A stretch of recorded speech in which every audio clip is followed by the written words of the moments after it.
quiero que ustedes piensen en esto. Nuestra idea es, siempre hablo de lo mismo, romper un poco los esquemas, salir con otra forma de pensar y otra forma de ver el mundo, nuestro mundo. Y de eso se trata hoy. Cuando hablamos de asistencia social no hablamos de asistencialismo, hablamos de romper esos paradigmas, y parte de esta ruptura de estos paradigmas tiene que ver con lo que va a hablar Rebeca, pero déjenme presentarla para aquellos que aún no la conocen. Ella es diputada por La Libertad Avanza, por la Ciudad de Buenos Aires, es comunicadora social, especialista en comunicación convergente, locutora nacional y especialista en comunicación de estrategia en social media.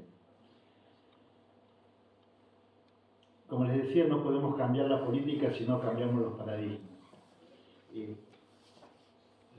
En el anterior congreso, que también estuvo invitada, con un tema no parecido, pero sí que tiene que ver con el trabajo que está realizando, hice esta introducción muy parecida utilizando a este presocrático que se llama Estobeo Floricleo, y él decía: se debe dar más importancia a los asuntos de la ciudad a fin de que ella esté bien gobernada. Una ciudad bien gobernada es la mayor.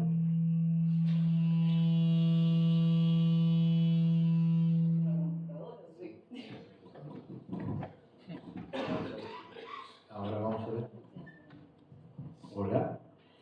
Entonces, él decía: se debe dar más importancia a los asuntos de la ciudad a fin de que ella esté bien gobernada. Una ciudad bien gobernada es la mayor prosperidad y contiene todo en sí misma. Cuando ella se salva, todo se salva. Cuando ella se corrompe, todo se corrompe. Rebeca nos hablará sobre el legislador liberal como cambio de paradigma en la política. Bueno,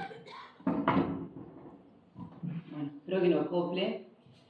Qué difícil hablar después del Chapu Martínez. La verdad que yo no conocía la labor que está haciendo, así que realmente te felicito y te quiero dar otro aplauso porque...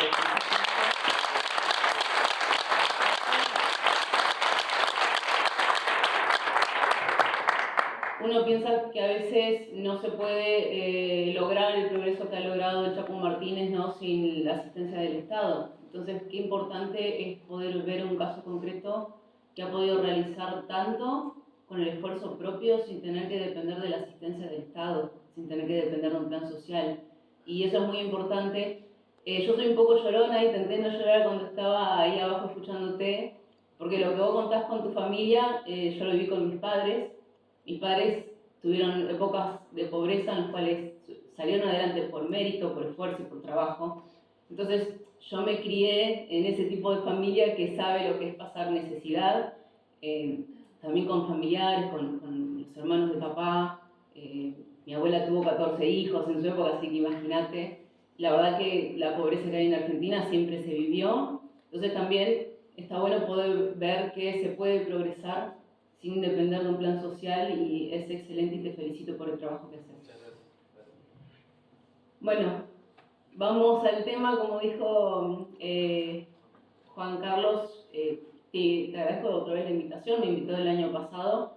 El año pasado era un poco similar, sí, la disertación, pero me enfoqué más en hablar sobre una propuesta y una iniciativa que había llevado adelante con la gente del despacho, con mi secretario parlamentario que está acá presente, Roberto Campos, que habíamos generado el protocolo legislativo para la libertad, para implementar un decálogo de iniciativas de cómo llevar adelante la actividad parlamentaria.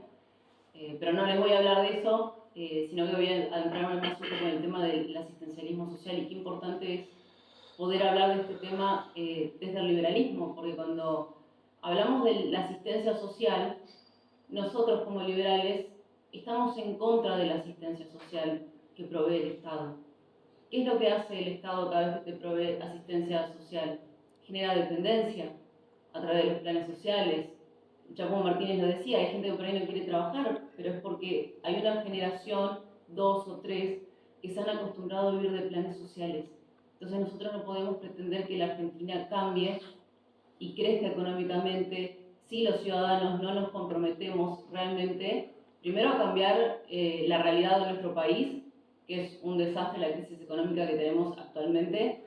No soy experta en materia económica, la tenemos a Diana acá presente para ese tema, pero sí es importante entender cuál es la problemática que tenemos actualmente y es el intervencionismo constante que tenemos por parte del Estado. El mal llamado estado de bienestar, el Estado que tiene que estar presente, te lo dice el peronista, te lo dice el socialista, todos te hablan de que el Estado tiene que estar presente, que donde hay una necesidad está el Estado para suplir esa necesidad. Pero cuando nosotros nos ponemos a analizar nuestra historia argentina y la historia del mundo en general, los grandes inventos no vinieron por parte del Estado, vinieron por parte de privados. Les doy ejemplos concretos: el teléfono, internet, la posibilidad de que ahora podamos comprar cosas desde la comodidad de nuestra casa, que las lleven a la puerta de nuestra casa, enviar y recibir productos. Eso fue parte del mercado, que resolvió una problemática, que vio que teníamos una necesidad de los individuos y la resolvió. ¿Qué hace el Estado cuando detecta estas iniciativas que parten de individuos, que se agrupan e intentan dar soluciones a los ciudadanos? Intentan generar competencia desleal. Les doy el ejemplo concreto de Correo Argentino, que lo tengo acá anotado el nombre, para hacer una competencia contra Mercado Libre, generó Correo Compras. Correo Compras es una plataforma que es idéntica a Mercado Libre. Es idéntica, pero ¿cuál es la diferencia? Que esto está bancado con todos nuestros impuestos. O sea, el mercado generó una solución y el Estado generó la competencia desleal de crear una herramienta similar para poder brindar aquello que el mercado ya nos había dado una solución. Entonces, realmente, cuando nosotros tenemos que pensar cuál es el rol que tiene que tener el Estado, tiene que ser mínimo. Lamentablemente, hoy tenemos un Estado intervencionista, un Estado gigantesco que cada vez crece más, y hoy lo nombraba Diana, un Estado que se mete en donde no debe meterse, por ejemplo, con todo lo que tiene que ver con la Corte, donde te dicen que el Estado tiene que designar cómo tiene que estar formada una Corte Suprema, por cuántos integrantes, si lo tiene que votar quién. No hay una real división de poderes, y cuando nosotros permitimos que el Estado siga creciendo de esta manera, empieza a tomar atribuciones que no le corresponden. Y es nuestro deber como individuos también responder ante eso. Por eso son tan importantes las elecciones, y aprovecho y agradezco que estén todos este viernes acá, cierre de listas. Yo me escapé un rato para venir acá porque estamos justamente trabajando en el cierre de la lista para la libertad de avanzar en Capital Federal, que es, uno no lo piensa, pero es un trabajo arduo, pero hay que llevarlo adelante porque si no, no hay otra manera de que Javier pueda presentarse para la presidencia, que Diana no pueda presentarse para la Diputación Nacional. Entonces, los que ya estamos en el lugar de la legislación, los militantes, los partidos políticos, tenemos que aportar nuestro granito de arena para que esto pueda ser posible. Otro ejemplo concreto de lo que tiene que ver con la intervención del Estado, la ley de alquileres, un ejemplo. ¿Qué hicieron? Intervinieron en el mercado, generaron que hubiese menos oferta de alquileres, que los precios se dispararan, y empezaron a culpar justamente del mercado privado, que no estaba haciendo realmente lo que tenía que hacer para generar más viviendas. Y esto lo van a escuchar de boca del kirchnerismo. Ofelia Fernández es la vocera de esto, que critica al mercado de que por qué el mercado no está generando más viviendas, pero no se ponen a analizar de que las políticas estatales son las que le prohíben justamente a los privados que puedan negociar entre pares. Antes no era tan complicado alquilar, tenías contrato de 2 años, alquilabas, te daba el alquiler fijo. Si vos querías con tu locatario tener otro tipo de condiciones, de decir, bueno, te pago un aumento el año siguiente, lo pactaban entre pares. Ahora está la ley de alquileres, que son 3 años, tenés los aumentos que son por índice de inflación, que tampoco, hay mucha gente que no lo puede pagar, y ahí está generando, con una política estatal que vino con la intención de generar un cambio positivo para la sociedad, le terminó generando más problemas porque la gente se quedó sin posibilidad de alquilar. Entonces, cuando nosotros nos ponemos a analizar esto, es importante entender que el Estado a veces intenta ofrecer soluciones y te dice, acá hay una problemática, pero está el Estado para solucionarlo. Y cuando el Estado se mete es realmente cuando genera los problemas. Nosotros cuando tenemos que hablar de asistencialismo en el liberalismo, hay que entender que no somos malos, porque todos dicen, no, los liberales únicamente piensan en privatizar todo. Pero el liberalismo te habla de muchísimo más que eso, te habla sobre la libertad, el derecho a la propiedad, y entiéndase que el derecho a la propiedad no estamos hablando únicamente de la casa de cada uno. Tu propiedad es que vos puedas decidir, por ejemplo, qué hacer con el sueldo que cobrás. Ese es otro problema, porque agarró el Estado y dijo, bueno, a ver, tenemos una problemática, ¿por qué no empezamos a generar impuestos para hacer una redistribución de la riqueza? Para poder darle a otros aquellos que les faltan, y ahí intentan generar esa igualdad en la sociedad, que realmente no se puede generar nunca condiciones igualitarias. Sí podés apostar a generar condiciones en las cuales la gente, por motus propio, quiera estudiar, quiera progresar, quiera trabajar. Bueno, lamentablemente acá en la Argentina hay más empleo público que empleo privado. Yo vengo de la provincia de Entre Ríos. En Entre Ríos es excesivo la cantidad de empleo público que hay muy poco empleo privado, por eso yo me fui también de mi provincia. Era imposible poder trabajar en el ámbito privado. Entonces, es importante que nosotros entendamos que la intervención del Estado es la que termina generando estas problemáticas a largo plazo. Y no me quiero ir únicamente en estas cuestiones, ¿no?, del Estado intervencionista y del Estado de bienestar, sino que hoy pensando sobre el tema del asistencialismo, digo, ¿cómo puedo mechar desde el liberalismo y la actividad que yo hago como legisladora hablar sobre el tema? Porque cuando pensé sobre la cuestión dije, bueno, yo lo analizo desde dos ópticas. Primero, desde la filosofía, que yo entiendo y comparto con el liberalismo que el individuo tiene que progresar por motus propio, que el Estado no puede intervenir en la vida de los individuos, que tiene que haber respeto por la libertad, por el derecho a la propiedad, por la vida.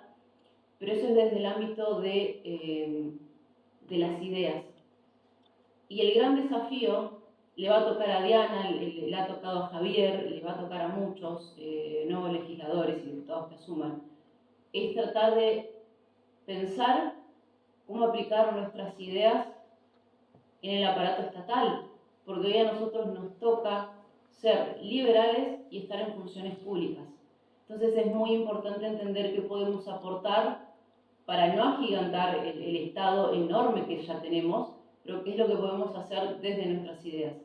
Y concretamente se me vino a la mente hoy pensando en esto de no querer centrarme únicamente en el superestado, ¿no?, hablar sobre la asistencia social en las ciudades de la libertad, y me acordé de dos proyectos que presenté el año pasado, que tienen que ver con una cuestión que no tiene nada que ver con la economía, que es la adhesión a la Ley Nacional de Autismo, la 27043, y después la modificación de la Ley de CABA, que es la 6151 para personas con trastornos del espectro autista. Yo recuerdo que cuando presenté estos proyectos me criticaron muchísimo en el mismo ámbito liberal, me decían, eso no son proyectos liberales. Pero lo que la gente que está afuera y no está en una función pública teniendo que legislar, no entiende que nosotros no tenemos que legislar para nosotros, tenemos que legislar para el ciudadano, para el común de la gente, que por ahí atraviesa problemáticas que a nosotros no nos tocan. Yo en el tema del autismo estoy un poco más centrado porque yo tengo un sobrino en la provincia de Entre Ríos que tiene autismo. Y ahí fue cuando yo me empecé a interiorizar sobre esta problemática, porque a veces lamentablemente si no te toca, no entendés eso, no lo razonás y tampoco lo pones en el foco de las cuestiones públicas que deberían discutirse a veces, ¿no? Pero como para que entiendan, estos proyectos que yo presenté, primero uno, una adhesión a una ley nacional, de una ley que ya tiene casi 9, vamos a casi 10 años de que se sancionó a nivel nacional, que la ciudad de Cava jamás adhirió, creó una ley propia muy deficitaria. A mí Juntos por el Cambio ya me habían negado de entrada a adherir a la ley nacional porque, según ellos, decían que no necesitaba Cava tener una adhesión a una ley nacional y tener una propia, una ley muy mala, la cual tomamos el desafío también de modificarla, porque es una ley deficitaria. Pero ¿qué es lo central de esto? Cuando a veces tocamos temas sociales que pueden causarle ruido a los que a veces llamamos nosotros liberales de café cuando nos peleamos, es que cada uno de los proyectos que se presentan, o que presento por lo menos yo dentro de la legislatura, siempre está pensado para no generar más gasto, no aumentar el gasto público, sino agarrar y hacer redistribución de partidas presupuestarias que ya están asignadas. Lamentablemente hoy nosotros no tenemos en la legislatura el poder de decir, bueno, no queremos aprobar esto y no se aprueba, no, Juntos por el Cambio, con su interbloque de 32 legisladores, aprueban casi todo. Pero ¿qué hacemos nosotros desde el lugar que nos toca? Es agarrar y decir, bueno, presentamos este proyecto, la intención de nosotros es bajar el gasto público, hay cuestiones a solucionar muchísimo más importantes, que son las cuestiones que la identificamos como emergentes a veces de problemáticas que necesitan una solución. Y el caso de la discapacidad fue un caso concreto el año pasado, cuando hubo este recorte nacional en temas de discapacidad, los cuales yo acompañé el pedido y las marchas de muchos familiares que se acercaron a la 9 de julio y a Casa Rosada a reclamarle al Estado Nacional por los recortes. Pero ¿por qué yo me involucro en esto? Porque hoy el Estado tiene un exceso de gastos en cuestiones que no son importantes. Acá Capital Federal, que es el lugar donde a mí me toca legislar, tiene un exceso de gasto en lo que es pauta publicitaria. Ustedes no tienen ni idea del presupuesto millonario que gasta la Reta en publicidad oficial. Y estamos hablando de recursos que directamente se podrían tomar y destinarlo a solucionar problemáticas que hoy la gente necesita tener una solución. Porque parte de hacer política, cuando decidimos desde el liberalismo meternos en el barro de la política, era entender que a veces la gente no puede esperar los tiempos nuestros de que nos pongamos de acuerdo los liberales si queremos o no hacer política, si está bien o mal, y si no, no corresponde que estemos en el Estado. La intención de este espacio de la libertad de avance y quienes estamos componiéndolo es tratar de a poco empezar a hacer que ese Estado sea más chico, que sea más eficiente. Yo soy de la idea que tiene que ser más reducida la cantidad de funcionarios públicos que hay a nivel nacional, incluido la Ciudad Autónoma de Buenos Aires. La verdad que muchos han entrado a la política y han terminado encontrando un negocio del cual no se van más. Entonces eso también nos diferencia a nosotros, que es la primera vez que estamos haciendo política, pero porque no es lo mismo militar en la calle que de pronto tener que sentarte en una banca a representar a los ciudadanos y tener que legislar en favor de ellos.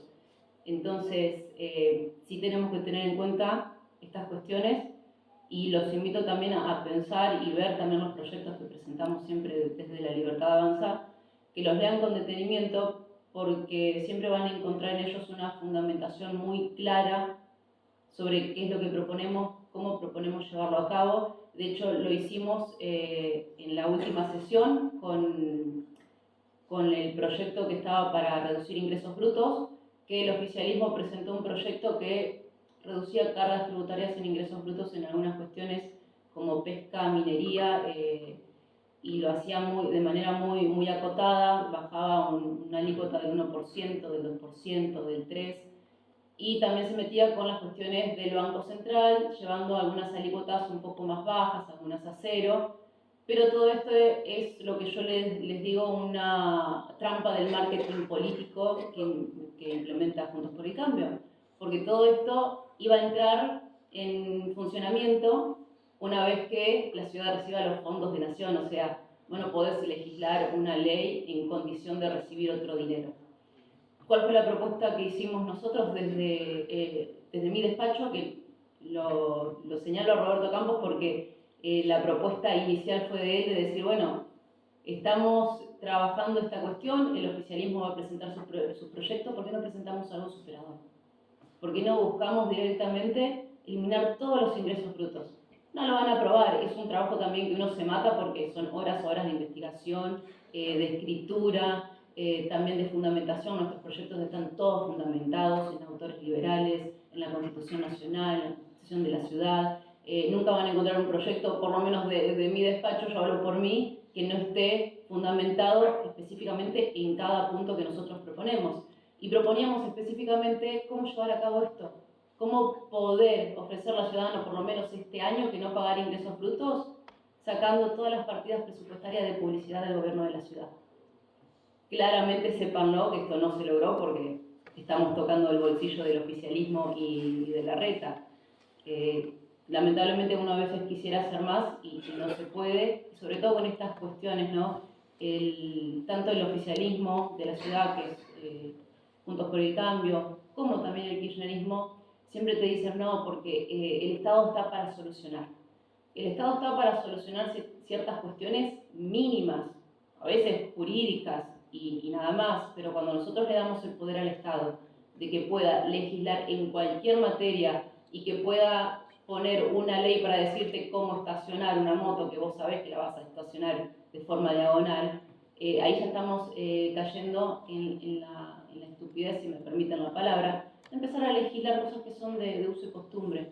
Y así empieza, lamentablemente, el Estado presente y el Estado inmenso que tenemos hoy en día. Entonces, cuando se habla de asistencialismo, créanme que desde la postura que nosotros tenemos del liberalismo, estamos en contra del asistencialismo porque creemos que el individuo tiene que progresar por esfuerzo, por mérito, que cuando hay una necesidad está el mercado o están los individuos como el Chapo Martínez que se agrupan entre personas que detectan una problemática e intentan resolverla y empiezan a generar cosas nuevas y te das cuenta que el Estado no es tan necesario que intervenga en absolutamente todo.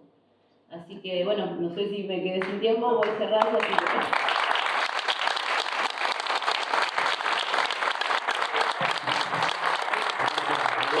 Una pregunta.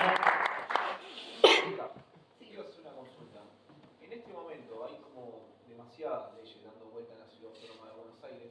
Nosotros, con el aquí presente profesor Durante y varias personas más, tenemos un equipo que básicamente buscamos leyes, pero no para promulgar, sino cuáles habría que derogar. Mi pregunta es, ¿crees que en este momento es más importante derogar leyes malas, como le llamamos, o promulgar nuevas?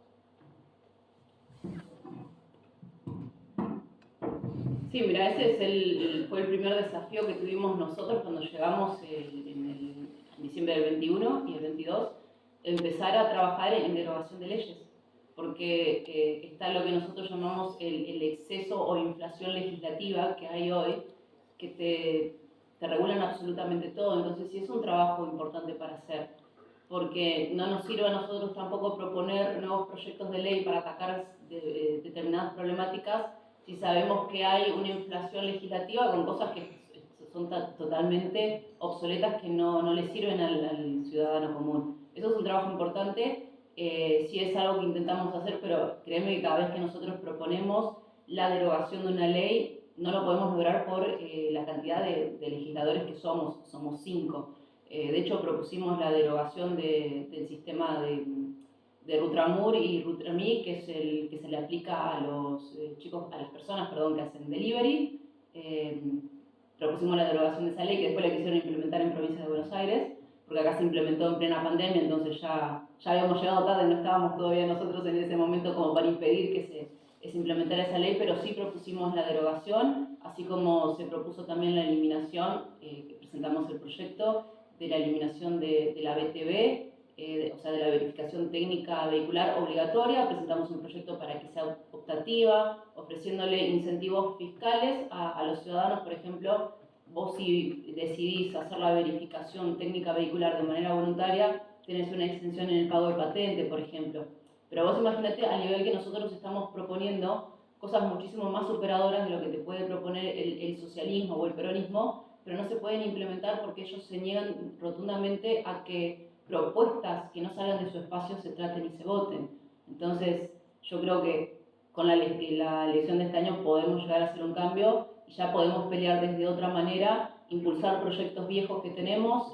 Nosotros ya tenemos en mi despacho más de 30 proyectos presentados. El único que se sancionó y se aprobó fue el de la reposición de la placa de Borges, que lo votaron. ¿Por qué? Porque era un proyecto que no implicaba presupuesto, no implicaba absolutamente nada. Imagínense que nos corrigieron hasta la frase que nosotros le queríamos poner de Borges, que marcaba su esencia liberal, ¿no? Hasta eso no, o sea, no nos permitieron, si no modificábamos el texto, nos aprobaba la placa. Entonces, imagínate, eso en algo mínimo como una placa, pensarlo a nivel administrativo, en lo económico, la eliminación de impuestos, la derogación de leyes. Gracias. Te agradecemos. Ah, Ahí hay otra pregunta, perdón. ¿Qué tal? ¿Cómo estás? Dos temas. El primero, con respecto a las pautas publicitarias, lamentablemente el Estado tiene que comunicar. El problema ahí va más que nada por afuera, lo digo por experiencia, me dedico a eso, más de 12 campañas políticas en Cava y en las provincias del interior. Así que habría que verificar mejor la compra más que el hecho de solamente comunicar. Por el otro lado, ¿cómo ven la posibilidad de que la chique del Estado a través de la tecnología, porque sería un poco eso, porque no podemos sacar 300 personas haciendo algo que quizás lo pueda hacer un botón, pero digamos, tendríamos que analizarlo de ese lado? ¿Qué probabilidades hay de poner más tecnología dentro del Estado? ¿Y qué probabilidades hay de empezarnos a ayornar con el tema de la inteligencia artificial dentro de las estadísticas estatales? bueno, justo te iba a decir lo de la inteligencia artificial. Me parece que eso es como una discusión un poco más amplia que nos las vamos a tener que dar en algún momento, porque nos van a terminar reemplazando las máquinas, la inteligencia artificial, o sea, la tecnología va avanzando, no gracias al Estado, claramente.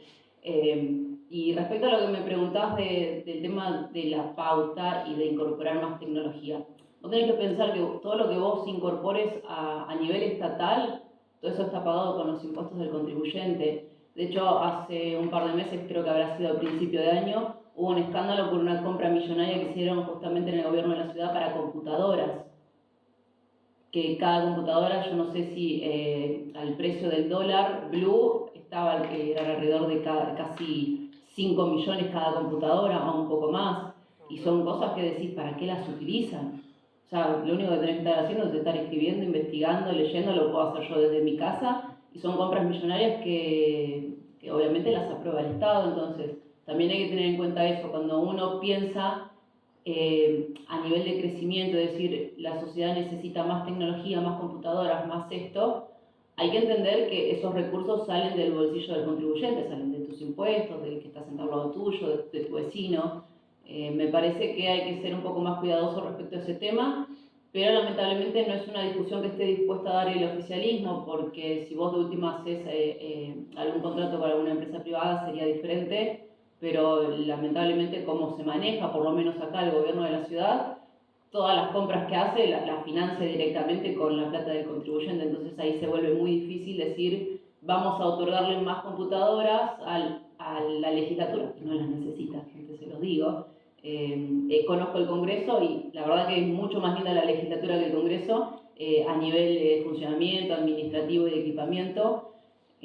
La verdad que no lo necesita el Estado, y si vos después lo pensás para aplicarlo al nivel de la sociedad, termina pasando lo que ha sucedido con Conectar Igualdad, cuando en su momento empezaron a regalar computadoras y se terminó generando un asistencialismo que la gente se anotaba siempre para recibir las computadoras, ahora las recibe la gente que tiene las redes sociales, y todos esos son gastos que el Estado lleva adelante con la plata que no es suya, porque es muy fácil gastar la plata del otro. Pero si nosotros lo aplicamos a nuestra economía hogareña, si yo no tengo plata no voy a gastar más de lo que no tengo porque sé que me voy a endeudar, y es lo que ha pasado actualmente con nuestro país. O sea, ha empezado a implementar políticas para supuestamente solucionar los problemas de la sociedad, pero han terminado endeudándose porque la gente ya no puede pagar más impuestos de los que paga, y entonces terminan pidiéndole plata al Fondo Monetario Internacional, después no le quieren pagar y terminamos siéndolo de volteadores. Entonces es todo un círculo vicioso que yo creo que en algún punto se tiene que empezar a terminar. Muchas gracias.